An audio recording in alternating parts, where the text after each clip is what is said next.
news. Representative George Santos, the New York Republican infamous for fabricating key parts of his life story, is now under arrest. He faces criminal charges. The congressman is charged by a federal grand jury with 13 criminal counts, including charges that he embezzled money from his campaign, lied to Congress about his income, and cheated his way into undeserved unemployment benefits. Santos is set to appear before a judge at the federal courthouse in Central Islip, Long Island, right after 1 p.m. We have team coverage of this breaking story. Kristen Thorne examines the laundry list of charges, but we begin with Long Island reporter Chantee Lans in Central Islip. Chantee. Well, Joe and Charlene, Congressman George Santos came in the back way, bypassing reporters. We learned that he drove up from Washington, D.C. last night and met with the FBI today before he was federally charged on a 13-count indictment. On his 123rd day in office, embattled Congressman George Santos is in federal court, criminally charged on Long Island, which is the same place he successfully campaigned on egregious lies told to his 700,000 constituents. Anything about the money, the investigations? I have no comments for you guys. But his comments will now go before a federal judge. Prosecutors charge Congressman Santos after months of investigation by the U.S. Attorney for the Eastern District of New York, which has been looking into possible violations of campaign finance laws. The 13-count, 19-page indictment outlines 3 main alleged schemes.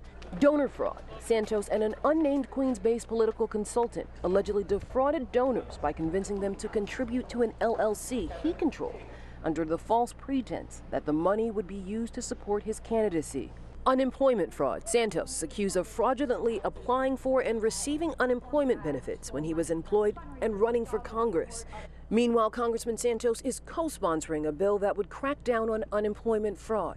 And house fraud. Santos allegedly misled the House of Representatives about his finances, specifically in 2 financial disclosure forms he filed as a candidate.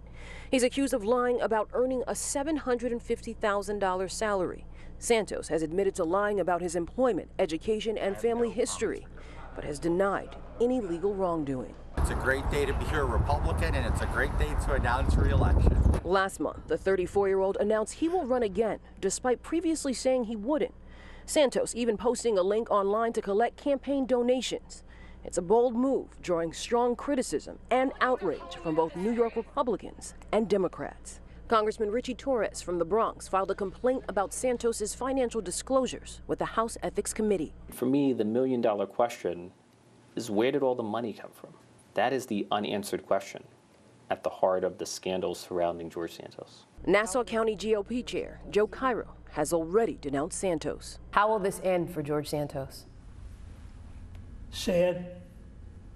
Sad. I don't know what's going to happen with respect to the investigations, but his life, he's got to live with this the rest of his life. Now, if convicted, Congressman George Santos could face up to 20 years in prison. We're hearing word now that that case will happen closer to 1:30 p.m. And it's not just here in the States. Internationally, there's currently a case up about alleged check fraud in Brazil. According to the New York Times, that is expected to be brought up tomorrow.